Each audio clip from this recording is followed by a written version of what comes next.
ఎప్పటికప్పుడు తాజా వార్తలు అందిస్తున్న ABC టీవీ P4 న్యూస్ కు స్వాగతం. నమస్కారం. ABC టీవీ P4 న్యూస్ వార్తలకు స్వాగతం. ముందుగా వార్తల్లోని ముఖ్యాంశాలు. ఢిల్లీలో 105 కోట్లతో కొత్త ఏపీ భవన్, ఆధునిక భవన్ నిర్మాణానికి NBCCతో ఒప్పందం. టర్న్కీ విధానంలో కొత్త భవన్ నిర్మాణం ప్రారంభం. ఢిల్లీలో ఏపీ ప్రజలకు మెరుగైన సేవలే లక్ష్యం.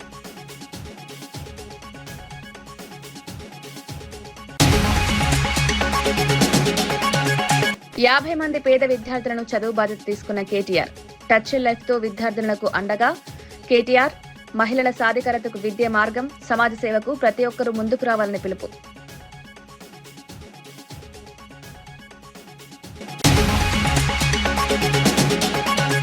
అమరావతి పేరుతో అవినీతి జరుగుతోందన్న సజ్జల. రాజధాని ప్రాజెక్టుల్లో పారదర్శకత ఉండాలని డిమాండ్. అభివృద్ధి పేరుతో ప్రజాధనం వృధా.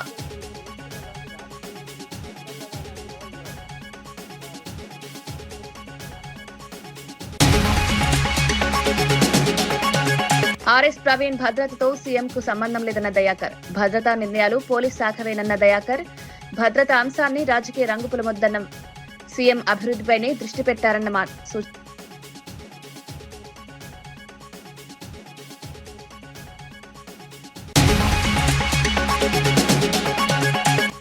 వీబీజీ రామ్జీ పథకాన్ని అడ్డుకుంటున్నారన్న బండి సంజయ్. కేంద్ర పథకంపై కాంగ్రెస్ రాజకీయాలు చేస్తోందని విమర్శ.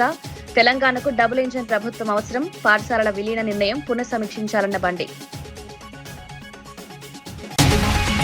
ఢిల్లీలో సరికొత్త ఆంధ్రప్రదేశ్ భవన్ నిర్మాణానికి కీలక అడుగు పడింది. దాదాపు 105.5 కోట్ల రూపాయల అంచనా వ్యయంతో 2.49 లక్షల చదరపు అడుగుల విస్తీర్ణంలో అత్యాధునిక భవనాన్ని నిర్మించేందుకు రాష్ట్ర ప్రభుత్వం, కేంద్ర ప్రభుత్వ రంగ సంస్థ NBCCతో ఒప్పందం కుదుర్చుకుంది. టర్న్కీ విధానంలో నిర్మాణ బాధ్యతలను NBCCకే అప్పగించారు. నిర్మాణం పూర్తయిన తర్వాత 5 ఏళ్ల పాటు భవన నిర్మాణ బాధ్యతలను కూడా అదే సంస్థ చేపట్టనుంది. కొత్త భవన్లో ప్రజాసేవలు, అధికారుల వసతి, సమావేశ హాళ్లు, ఆధునిక సౌకర్యాలు అందుబాటులో ఉండేలా ప్రణాళిక రూపొందించారు.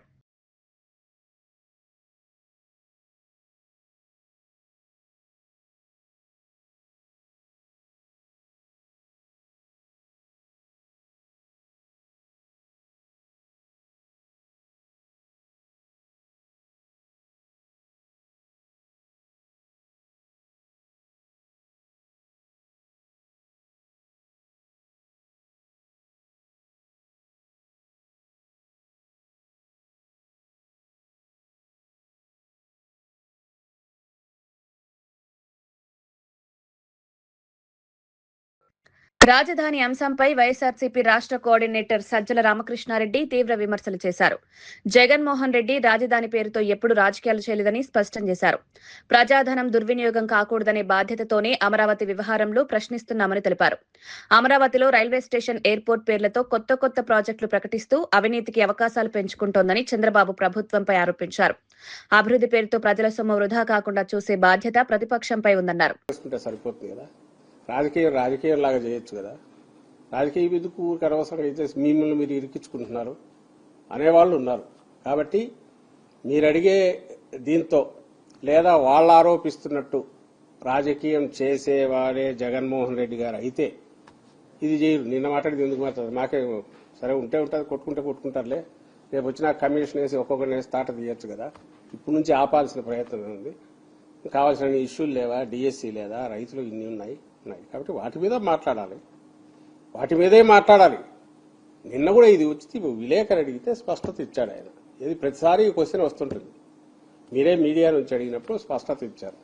ఈరోజు కూడా ఇక్కడ అవినీతి లేకపోతే, ఇంత అవినీతి, ఇంత దుబారా, రాష్ట్రాన్ని ముంచే కుట్ర, అప్పుల భారంలో ముంచే కుట్ర ఇవి లేకపోతే దాని గురించి ఎక్కువ మాట్లాడాల్సిన అవసరం లేదు. అక్కడ పేదలకు స్థలాలు ఇస్తే వాటిని తీసేశారు. కాంట్రాక్టర్లకు మొబిలైజేషన్ అడ్వాన్సులు పేరిట ముందే ఇచ్చేశారు. వాళ్ళ పని చూస్తే అది జరగట్లే. నువ్వు 14-19 ఏమో టెంపరీ ఏంటివి, 24-29 మధ్య మున్సిపాలిటీ ఏంటివి, అది వస్తే తప్ప పూర్తి కాదంటివి. ఇంటర్నేషనల్ ఎయిర్పోర్ట్ ఒకటి, రైల్వే స్టేషన్ ఒకటి. ఎందుకంటే అంత భూమిలో ఏం చెప్పాలి ఆయనకు దొరకట్లే. ఏం చేసినా 4-5 దొరుకుతాయి. కాబట్టి ఆల్రెడీ స్పోర్ట్స్ సిటీ అనేది ఇంకో స్పోర్ట్స్ సిటీ కావాలంట. ఓ రైల్వే స్టేషన్ 2000 ఎకరాల్లో 1500 ఎకరాల రైల్వే స్టేషన్ ఓ 4-5 వేల ఎకరాల్లో ఎయిర్పోర్టు, బహుశా ఇంకొక 5,000 ఎకరాల్లో స్పేస్ సెంటరు, ఇంకొక 10,000 ఎకరాల్లో ఇంకోటి. తన 50వ పుట్టినరోజు సందర్భంగా సమాజానికి ఉపయోగపడే నిర్ణయం తీసుకుంటున్నట్లు బీఆర్ఎస్ వర్కింగ్ ప్రెసిడెంట్ కేటీఆర్ ప్రకటించారు. ఈ ఏడాది నుంచి 50 మంది పేద విద్యార్థుల విద్యా బాధ్యతను స్వీకరిస్తున్నట్లు వెల్లడించారు. అవసరంలో ఉన్న వారికి చేయూతనివ్వడం నిజమైన మానవత్వమని పేర్కొన్నారు. మహిళల సాధికారతకు తన పూర్తి సహకారం ఉంటుందన్నారు. టచ్ ఏ లైఫ్ థీమ్ తో సమాజ సేవకు అంకితమైన స్వచ్ఛంద సంస్థ నిర్వహించిన స్పర్శ 2026 వార్షిక కార్యక్రమంలో పాల్గొన్న కేటీఆర్ ఈ ప్రకటన చేశారు. Probably also help you connect to other, good donors who would come forward, who would also fund you. And I'm hoping that, I'm only doing this with one intent. My daughter is 17. She goes to college this year. And I can imagine if she didn't have a father, if she didn't have a parent, if she had an upward battle, what could have happened to her?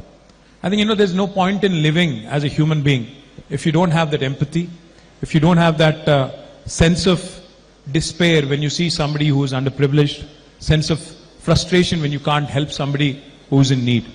Today, I think whoever is upstairs has been very kind to me, has given me a lot, and whatever little I can give back to the society in the form of supporting these wonderful initiatives. What I would like to do is, instead of possibly cheering you on, I will commit to sponsoring and supporting 50 young girls from this year. I will do it from my personal account. Hopefully, like I told you last time, I'll also raise awareness.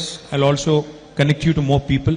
I'll probably also help you connect to other, good donors who would come forward, who would also fund you. And I'm hoping that, I'm only doing this with one intent. RS Praveen Kumar కు భద్రతా తగ్గింపుపై వస్తున్న ఆరోపణలను TPCC general secretary Chenagani Dayakar ఖండించారు. తెలంగాణలో ఎవరికి ఎంత భద్రత అవసరమో నిర్ణయించేది పూర్తిగా పోలీస్ శాఖేనని స్పష్టం చేశారు. దీనికి ముఖ్యమంత్రి రేవంత్ రెడ్డికి ఎలాంటి సంబంధం లేదన్నారు. రాష్ట్ర అభివృద్ధి, ప్రజల సంక్షేమం, పరిపాలనపై ముఖ్యమంత్రి పూర్తిగా దృష్టి సారించారని తెలిపారు. వ్యక్తిగత విమర్శలు, రాజకీయ ఆరోపణలపై స్పందించే అవసరం లేదన్నారు. తెలంగాణ రాష్ట్రం కోసం పాటుపడలేదు. ఇవాళ ఆయన అందరి ఐపీఎస్ లాగానే ప్రభుత్వ ఉద్యోగం చేసుకొని రాజకీయాల మీద ఇంట్రెస్ట్ తోని రిజైన్ చేసి రాజకీయాలకు వచ్చాడు. ఇవాళ ఆర్ఎస్ ప్రవీణ్ కుమార్ కు గన్మెన్ల అవసరమా, రక్షణ అవసరమా లేదనేది తెలంగాణ ఇంటెలిజెన్స్, తెలంగాణ పోలీస్ వ్యవస్థ చూస్తా ఉంటది. కాబట్టి రాష్ట్ర ముఖ్యమంత్రి గారికి ఆర్ఎస్ ప్రవీణ్ గురించి ఆలోచించేంత సమయం లేదు, ఆలోచన లేదు. రాష్ట్ర అభివృద్ధి కోసం, తెలంగాణ ప్రజల సంక్షేమం కోసం, యువత భవిష్యత్ కోసం ముఖ్యమంత్రి గారికి ఆలోచన ఉంది తప్ప ఇలాంటి ఆర్ఎస్ ప్రవీణ్ల గురించి, ఎల్లయ్య మల్లయ్య పుల్లయ్య గురించి, గన్మెన్ల గురించి, లేకపోతే బీఆర్ఎస్ పార్టీ ఏజెంట్లుగా ఉండి ఉద్యోగం పనిచేస్తున్నప్పుడే ఏజెంట్ గా వ్యవహరించినటువంటి ఆర్ఎస్ ప్రవీణ్ మీద ఆలోచన చేసే అవసరం మాకు లేదు. కాబట్టి ఆర్ఎస్ ప్రవీణ్ కుమార్ కు రక్షణ అవసరం ఉందా లేదా అనేది తెలంగాణ పోలీస్ వ్యవస్థ చూసుకుంటది. బీఆర్ఎస్ నాయకులారా, దయచేసి అర్థం లేని ఆరోపణలు, ఈ పిచ్చి ఆరోపణలు మానుకోవాలని కూడా ఆర్ఎస్ ప్రవీణ్ కుమార్ కి హితవు పలుకుతా ఉన్నాను. దయచేసి తన యొక్క పాపులారిటీ కోసం, తన యొక్క ఇమేజ్ కోసం ముఖ్యమంత్రి గారి పైన విమర్శలు చేస్తే ఎట్టి పరిస్థితుల్లో సహించమని. ప్రభుత్వ విప్ బల్మూరి వెంకట్ బీజేపీ నాయకుడు మహేశ్వర్ రెడ్డిపై తీవ్ర వ్యాఖ్యలు చేశారు.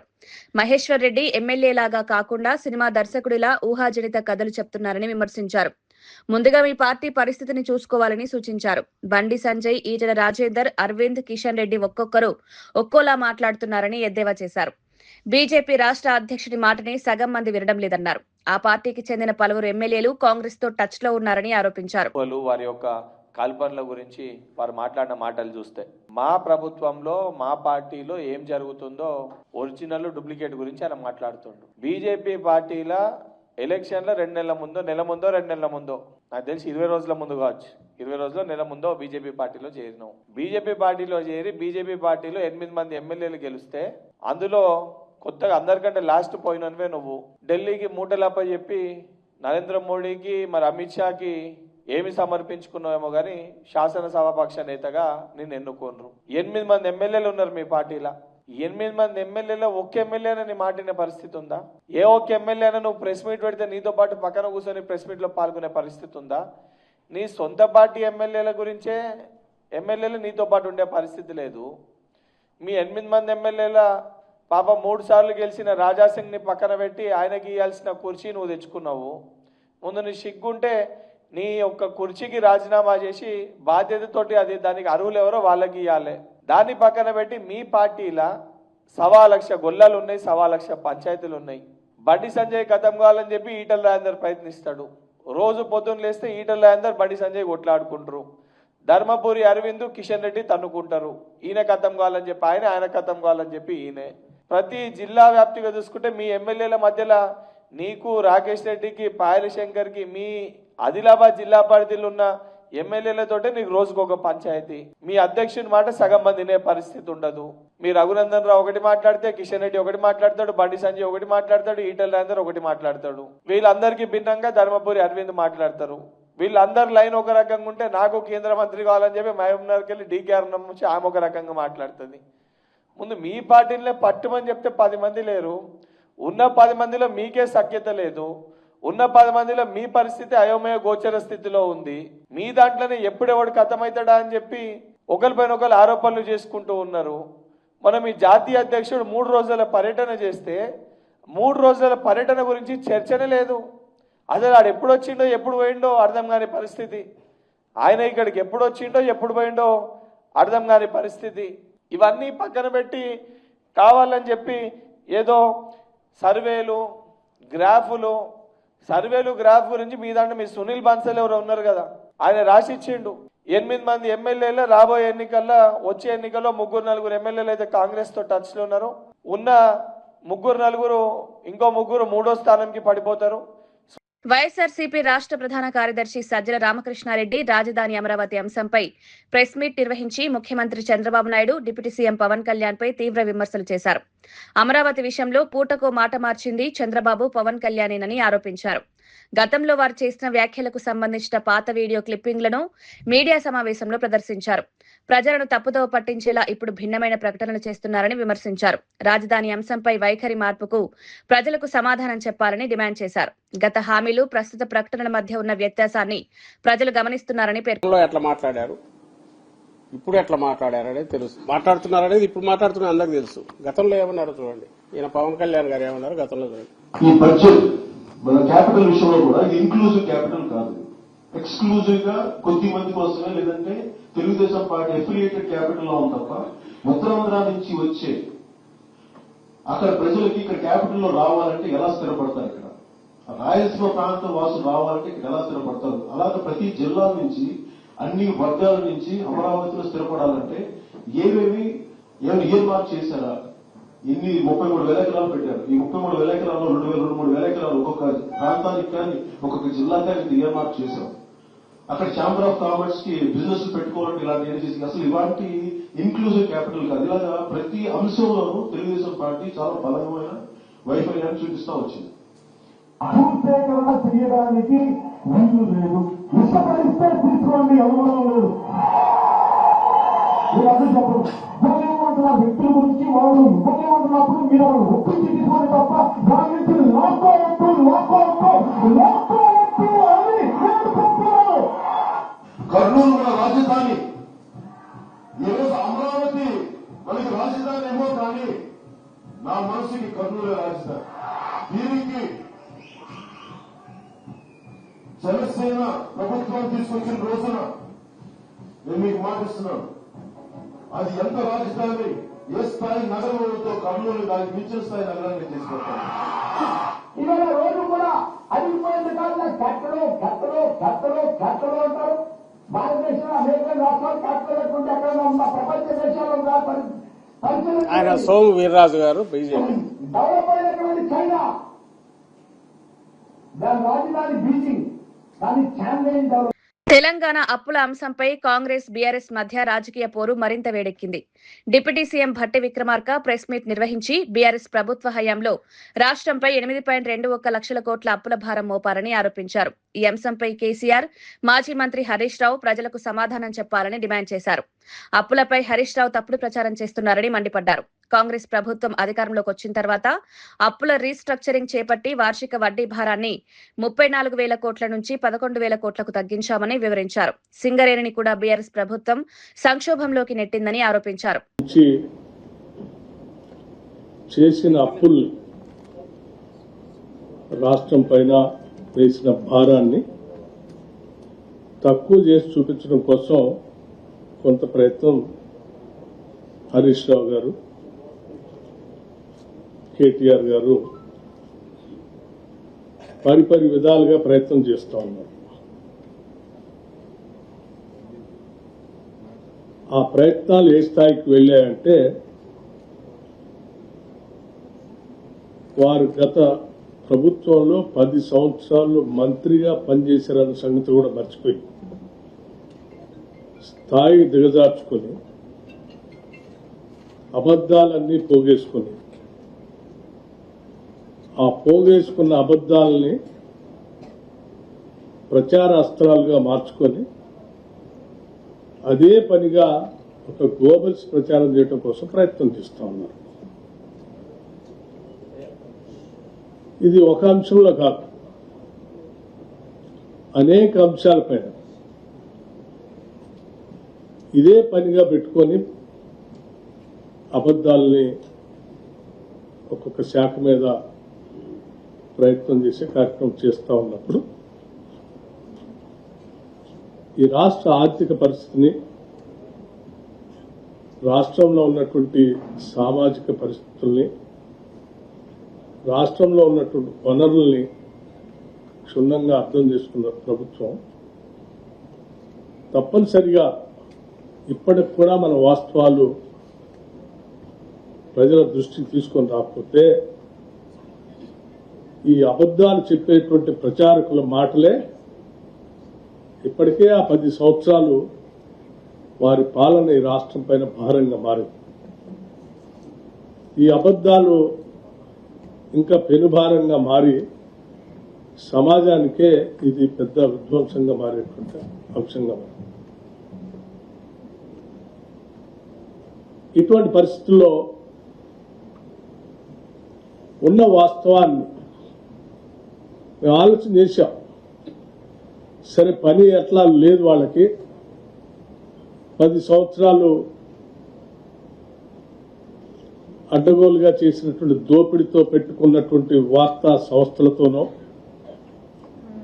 అడ్డగోలుగా నిర్మించుకున్నటువంటి సోషల్ మీడియా వ్యవస్థలతోనో చేసుకునేటువంటి ప్రయత్నం ఇది చివరికి రాష్ట్ర ఆర్థిక పరిస్థితి పైన,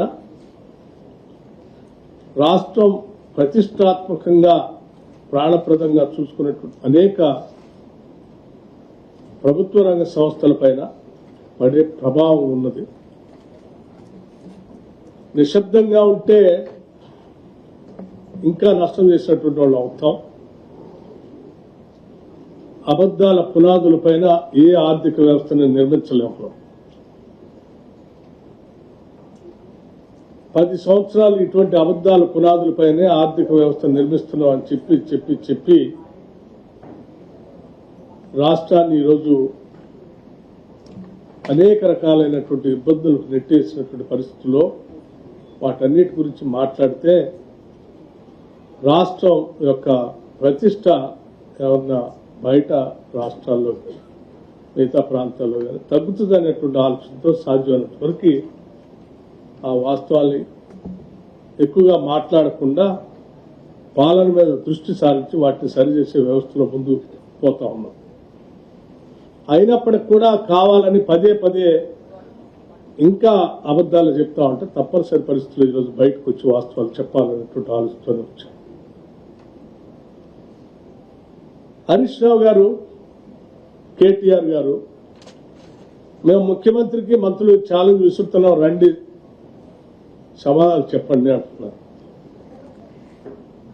అనేక సందర్భాల్లో వాళ్ళు మీరే మాట్లాడుతూ ఉన్నారు, మా నాయకుడు కేసీఆరే,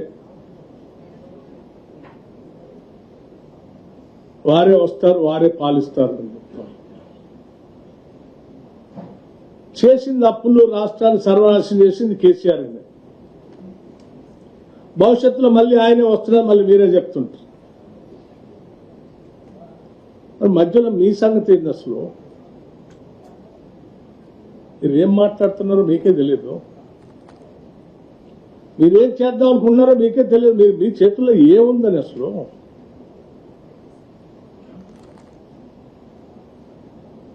అబద్ధాలు పోగేసుకొని ప్రచారం చేయటం తప్ప మీ చేతుల్లో ఏముంది? నేను చాలా స్పష్టంగా నిజంగా మీకు ఏమాత్రం బాధ్యత ఉన్నా 10 సంవత్సరాలు ఈ రాష్ట్ర ముఖ్యమంత్రిగా పనిచేసిన కేసీఆర్ గారికి సవాల్ విసురుతున్నాం, స్పష్టంగా చెప్తా ఉన్నాం. నేను అనేక అంశాలపైన మాట్లాడటానికి సిద్ధంగా ఉన్నాను. చేసిన అప్పులు వాస్తవం కాదా, ఈ రాష్ట్రాన్ని తాకట్టు పెట్టి ఈ రాష్ట్రం మీద భారం వేసిపోయింది వాస్తవం కాదా? నేను ఈరోజు ప్రత్యక్షంగా ఈ షీట్ ఎక్కడ పడితే అక్కడ రాష్ట్రం ఇన్ని అప్పులు చేయలేదు అని పదే పదే హరీష్ రావు గారు పవర్ పాయింట్ ప్రజెంటేషన్ ఇస్తున్నారు. ఈ అప్పులన్నీ ఎవరు చేశారు? 2014 నుంచి 2023 వరకు మీరే కదా. ఇవన్నీ తెచ్చింది మీరే కదా, మీ ముఖ్యమంత్రే కదా, అలాంటి మీ ముఖ్యమంత్రే కదా. ఇది దాస్తే దాగే కాదు కదా, ఈ రికార్డ్స్ ఉండే కదా. అక్షరాల మీరు రకరకాల మార్గాల ద్వారా రాష్ట్రాలు తెచ్చిన అప్పులు, FRBM పేరు మీద కొన్ని, government guaranteed loans raised by అంటే కార్పొరేషన్స్ పేరు మీద కొన్ని, మీరు ఎంప్లాయీస్ కి పెండింగ్ పెట్టిపోయినటువంటి అప్పులు కొన్ని, డిస్కమ్స్ కి ఎనర్జీస్ కి కట్టాల్సిన అప్పులు కొన్ని, ఇవన్నీ ఈరోజు లెక్కలు ఉన్నాయి కదా. ఇవన్నీ కలిపి 8,21,651 కోట్లు మీరు బకాయి పెట్టిపోయారు కదా అప్పులు చేసి. ఇది వాస్తవం కాదా? ఇవి చెప్పండి మీరు. కేంద్ర మంత్రి బండి సంజయ్ కుమార్ తెలంగాణ ప్రభుత్వంపై తీవ్ర ఆరోపణలు చేశారు. కరీంనగర్ లో అభివృద్ధి పనులకు శ్రీకారం చుట్టిన అనంతరం మాట్లాడిన ఆయన విబిజీ రామ్జీ పథకాన్ని రాజకీయ కారణాలతో అడ్డుకునే ప్రయత్నం జరుగుతోందన్నారు. కేంద్ర ప్రభుత్వానికి పేరొస్తుందనే ఉద్దేశంతో కాంగ్రెస్ ప్రభుత్వం ఈ పథకాన్ని అమలు కాకుండా చూస్తోందని ఆరోపించారు. రాష్ట్రంలో డబుల్ ఇంజన్ ప్రభుత్వం అవసరమని మరోసారి స్పష్టం చేశారు. ఫోన్ ట్యాపింగ్ కేసు దర్యాప్తులో జాప్యంపై ప్రశ్నించారు. పాఠశాలలు, కళాశాలల్లో అల్పాహారం, మధ్యాహ్న భోజన పథకాలను స్వాగతించిన ఆయన పాఠశాలల విలీన నిర్ణయాన్ని ప్రభుత్వం పునఃపరిశీలించాలని కోరారు. ఆ సిట్టు విచారణ, ఫోన్ ట్యాపింగ్ సంబంధించి సిట్టు విచారణ ఏ విధంగా ఉందంటే టీవీ సీరియల్లకే సాగుతూనే ఉన్నది. ఎన్నో విచారణ సాగిస్తారు. ఇది ఇంట్లో జరిగిన విచారణలో ఏం బయటపడ్డది? ముఖ్యమంత్రి గారే ఫోన్ ట్యాపింగ్ జరిగింది అంటున్నారు, ఆయన ఫోన్ విన్నర్ అంటున్నారు.